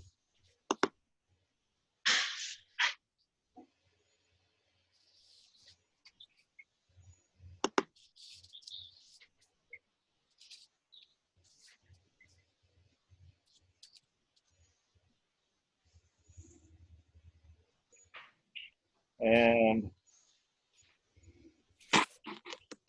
you could apply some finish this point, but you don't want to apply it all the way down to the center because then you won't be able to sand the center because it'll just gum up the paper unless you wet sand it with mineral spirits. So a couple of options there. So now I'm going to take a spindle gouge and come in here and remove a little bit more of this nub of this tenon carefully. Now, if I had this on the cold jaws or vacuum chuck, I could remove my tailstock now and cut this completely off and finish sanding the bottom. But because I've just got it jam chucked, I can't take it off all the way without risking the thing flopping around and tearing itself up on the tool rest. So I got it down to where I've got maybe a quarter of an inch holding. I could probably go a little less, but you know, why take a chance on ruining a good piece? So now what we'll do is we'll pull this off. I'm gonna remove our live center off camera. You can't see that. Not moving the camera for that. So now we're gonna do a semi-safety. Always says, never cut towards yourself. Well, sometimes semi-safety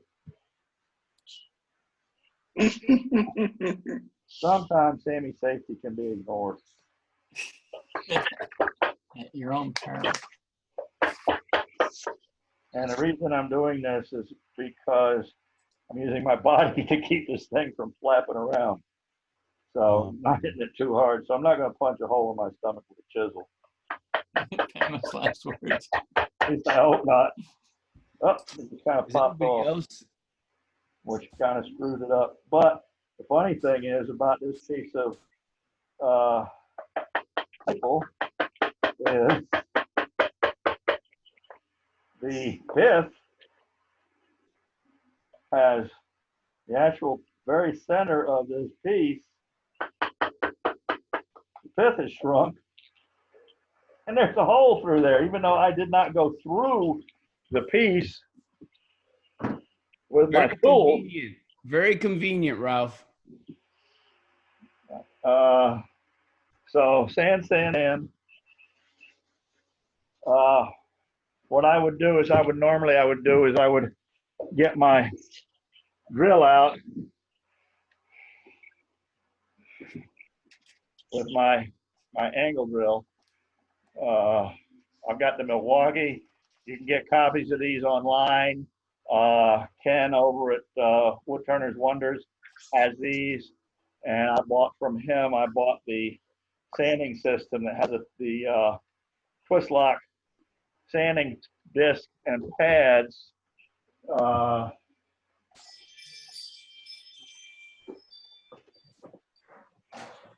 That actually twist on there.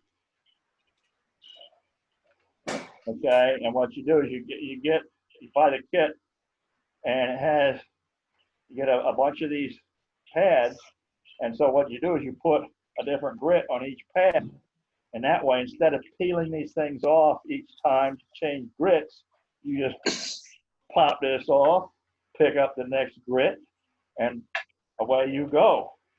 You know, zip, zip, zip, sand. Okay, much faster, and it makes the Velcro, of course, last a lot longer because you're not constantly peeling the paper back off and on of it. So, Ralph. Yes. I noticed that I have the same system. You have the green sandpaper. I was using the mesh sandpaper. Do you like the green? the green paper I had left from an order I bought from Craft Supply, and what I'm using now also is I got the purple paper from Ken. Yeah. Which works very well. That's, I don't know. Oh, the mesh. Let's go in a minute. I don't know how that mesh works with the Velcro. It does. It stays fine, but I don't know. I don't know if it's as strong. If you want to borrow some, you can have. I'll bring you over some. You know, I try to make a nice enough cut that I don't have to sand much. Yeah. Okay. So, and what I forgot to do, because I didn't pay attention, dummy, is normally what I do is, as you saw on the other one, I usually put a couple of lines on there like that, and that gives you a place to write your name and the type of wood. Okay, which I didn't do on this one, so I may just scroll my name on it. So, and that's also quite a difference in looks between the side grain bowl and the end grain bowl. I think that end grain looks really cool like that. I think especially with the bark. I like the bark on the edge. Yeah, I think that looks nice. So, and I don't know if you can see it. I'm going to see if you can see it. I guess you can't really see it. Maybe that way. You see that little hole right there? Yeah. That little nibble? That goes all the way through. I can see daylight through it looking at it, where the pith actually shrunk up. So, you know, just take some real fine sand dust and fill it in with some CA glue or something. Or if you were on the one of the wood turners Facebook pages, they would tell you, oh, you got to fill that up with resin, and you got to cast that in resin, and a bunch of these guys want to put resin on everything and put them in pressure pots and all kinds of crap. So anyway, just another way to do things.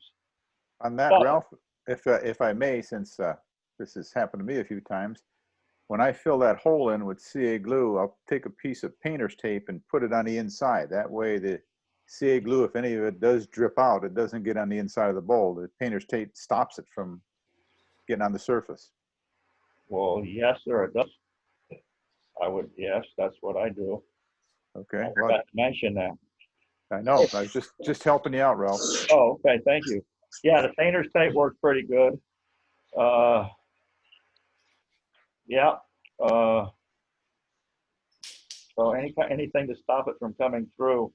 And another thing, when you're using CA glue on cracks and stuff, it's a good idea if you cut to your pretty much your final dimension, it's probably a good idea to put some finish, whatever kind of finish you're using on the bowl, put some finish on there so that the CA doesn't stain the wood. Otherwise, you have to just kind of smear CA all over everything to make it all the same color. You know, these little things that you learn, like, you know, oh, now I've got this blotch of color that I don't really like because I put CA glue on here without putting any finish on it. But what you want to do is apply the same finish that you're planning on using to finish your bowl. Now, if you're roughing it out and you've got a crack, what I like to do, just so that I protect the crack, is I'll have a can of spray lacquer that I can spray, and it's fast drying, and then put the CA glue. And then I usually go through the finish anyway, but at least that way it protects it, because I don't know, I found that CA glue seeps in, and even if you're doing later on, you're finishing it, the color will bleed through. So right, I try to, definitely. So yeah, the lacquer is a good idea because, like you said, it dries real quick, and you're going to turn it off anyway if you're just, you know, if you're in the buffing stages. and you've got cracks developing on the surface. And of course, another safety thing, if you've got a piece of wood that's developing cracks, or you turn down and you find cracks, take a real good look at that wood and listen to that wood while turning it to make sure that it's not going to come apart on you. Okay, because you know you can have cracks inside of a piece of wood, and you turn down to a certain point, and all of a sudden that tension that's in the wood releases, and that thing just explodes on you. Yeah, one idea, if you're doing a piece like what you're doing, where you're hollowing out and you've already done the outside, if you're concerned with that, they have that cellophane, packing cellophane that has no adhesive on it. Right. And if you wrap the outside of that and then hollow, if you're concerned, at least that way, if it does explode, it's contained, so it's not going to shrapnel all over. Yeah, the stretch wrap. Stretch wrap, that's Stretch it. wrap, yeah. You can wrap it in. I've also seen people use what some people call aviation clamps, which are, you know, what a lot of us call hose clamps,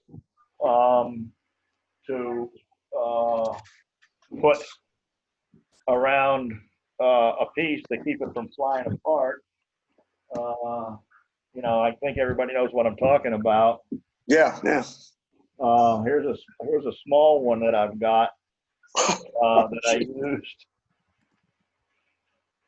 on I had a woman bring me a 20-something inch diameter salad bowl that she had borrowed from a friend, and her story was, I don't know what happened, it just cracked all by itself, and I got to give it back to her, so can you fix it?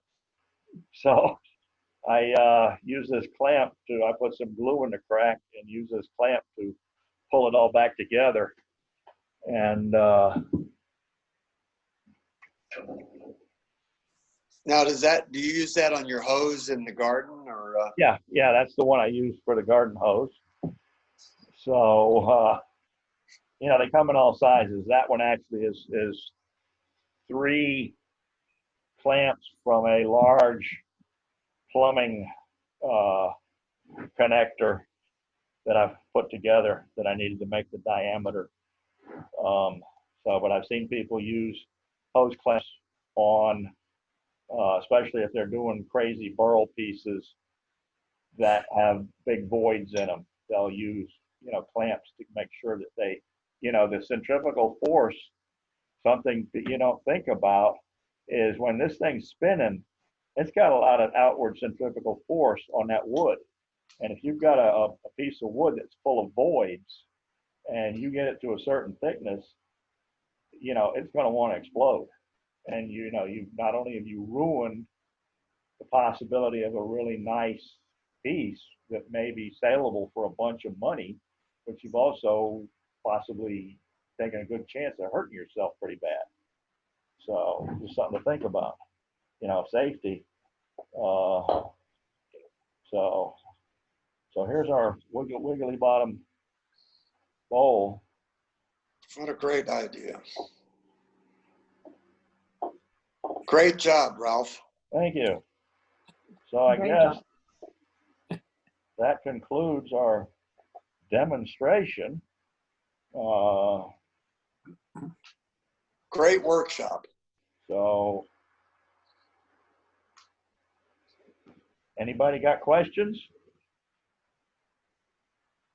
Yes, I do. I have. When you're, what's the difference, the main difference between using wax in the finishing and the linseed oil with the mineral spirits? What's the advantage when you use one or the other?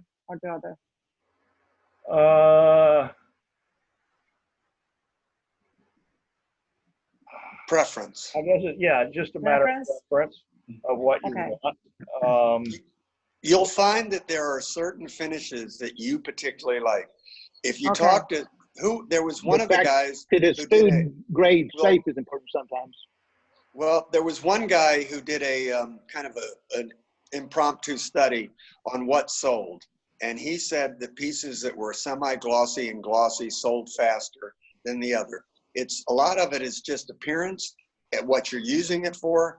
And, also if you have a real glossy, shiny, fancy finish and you're going to use it every day, it's going to get banged up and it's going to be hard to refinish and make look nice. If you use an oil finish or a wax finish, it'll be able to be refinished and used every day and look good. Okay. Okay. Thank you.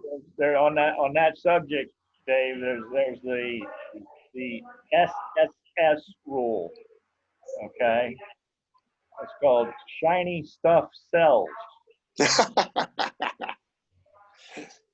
Which you hear it more often. You hear it a lot.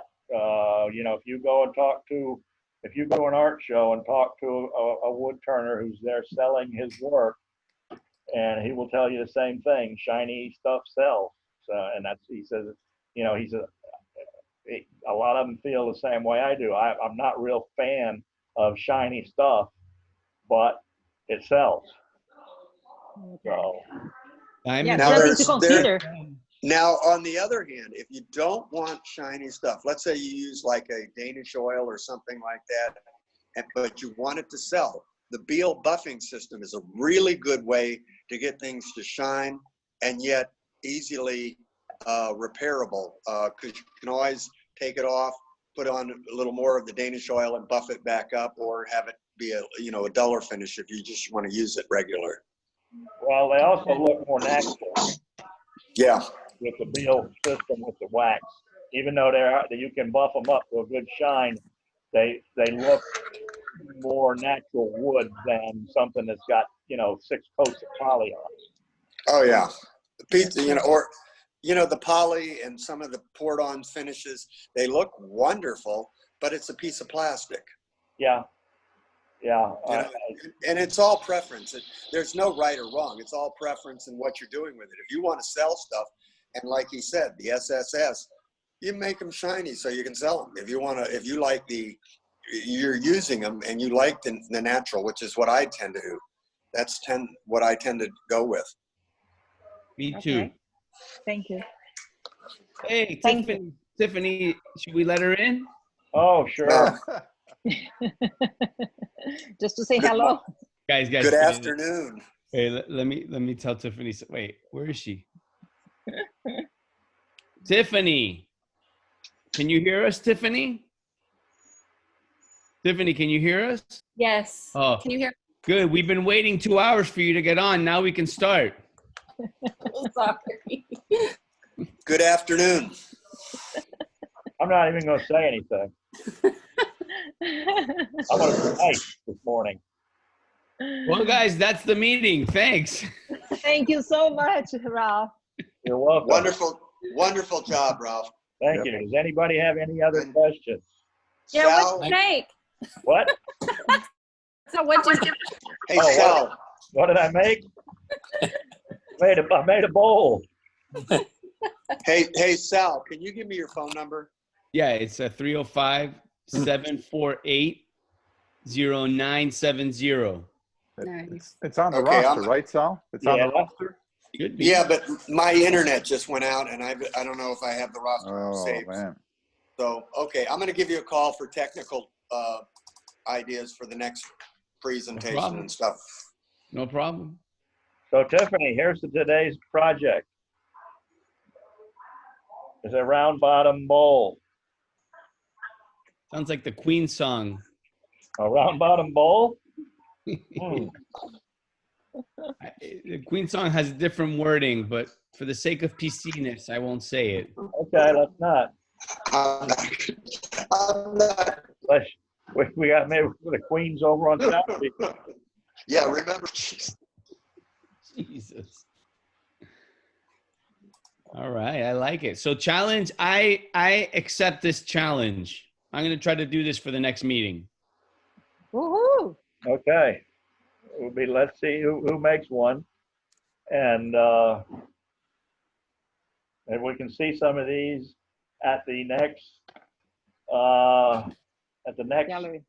gallery at the next meeting, which was I think it's the 5th of June, isn't it? Well, it's on the cover of the wonderful newsletter that Brian and Dick put together. Yes, Thank you. Yeah, And it's also And on the website. it's on the Brian. website. Dave takes his time to update and keep everything updated on the website. We have a website? Yeah, we do. How about that? And it was actually suggested to me this morning by David Sigley that we may want to look into setting up some kind of Instagram account. Yeah, that's a great idea. I think it's a great idea too. You know, that will give us more exposure. And I don't know beans about Instagram, but I think it'll give us a Ralph, just platform to show our work. Just be careful, Ralph, because the FBI will be able to find you easier then. The FBI already knows where I am.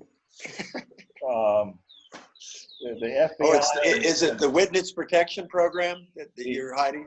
The Secret Service knows me because I don't know if you guys remember, most of you don't, but my oldest son was actually on the presidential guard at one point. Oh, that's right. Yeah. So I have been thoroughly investigated by the Secret Service and God knows what other agencies. Yeah. I thought it was for witness protection because you kind of look like the Santa Claus killer. Yeah, well. Oh, jeez. Hey, before we sign off, Brian. Yes. That was you and Dave Piper are doing a magnificent job on the newsletter. I look forward to them every month. Absolutely. Thanks. Thank you. It's a team effort. Say, Ralph, before we go, just a comment that I really like it when you keep us updated on the speed when you're doing different things. Meaningful, I think. Yeah, that helped me a lot today too. For me too. It only, actually, it's, if you have a lathe that tells you what speed you're running is, you know, my other lathes don't have any way to tell how fast you're going other than just guess. So, but I do it just so that you know. And part of that, if you think about it, Ralph, because you and I both have lathes that don't tell us the numbers. If you look at the harmonics, there are times I have a little adjustment on mine, and I'll be turning the lathe, the wood up a little bit faster than I think I should, and all of a sudden you can watch the wobble in the harmonics, and then you turn it down just a hair, and it's gone. Well, yeah. And that's a safer speed. Yeah, if you've got a variable speed, I have a couple of lathes that are fixed pulleys. They have four-step pulleys, so you're locked into, 4 separate speeds only. You can't go up or down. So, that way, and it's better depending on what you're doing to, I guess, err on the side of caution. Yeah, Del Stubbs came down here, and I don't know if any of you guys remember Del, but he was one of the very first to sell pieces for in the thousands. And he did the first videotape.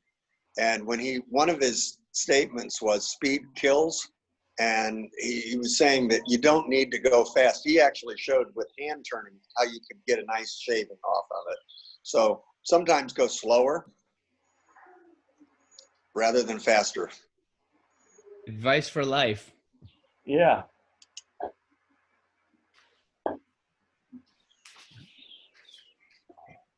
Well, guys, I think that's it then. I guess that's it. So the next meeting is actually on the 4th. Thanks, Ralph. Well, you're welcome. And the next meeting, the actual meeting is on the 4th. We'll start that at 6:30. Not sure yet what we're going to do for a demo, how we're going to do that. And then we'll plan on having the next online workshop on the 3rd Saturday of the month. And depending on what happens, we'll determine when we can actually get together in person again. Okay. All right. So I guess. Thank you that's it. so much. Thank you. Have a Great good job. weekend, everybody. All right, guys, have a Bye-bye. good one. Thanks, guys. Saul. Bye. Bye-bye. Bye. Bye.